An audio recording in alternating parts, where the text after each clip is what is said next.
Смотри, как гаснут наши очи, живым пылавший огнем. Ты был нам светом в темной ночи и зорким был поводырем. Уже твои мы видим знаки, как дар грядущим племенам. Прощайте, верные кипчаки, чуть слышно шепчет им имам. Прощайте, братья. С тихим стоном чеченец шевельнул рукой, но новые зажглись знамена и осветили свод сырой. И вот уж кулаком единым, как встарь асхабы на тагут, идут нагайцы, абазины, тавлинцы смелые идут.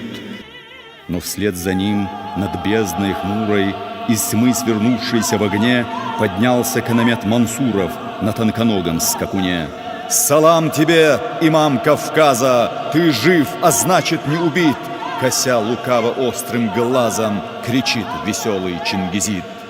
Пока колючие барханы еще удобны для войны, и наши звездные колчаны тугими стрелами полны, мы будем жить, а это значит, что все идет своей стезей, и степь Ногайская оплачет тебя живительной грозой.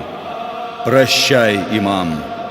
Нагаец плетью слегка коснулся рысака, и тот, всхрапнув во тьму столетия, умчал лихого седока, как будто звездного ребенка через надмирный перевал.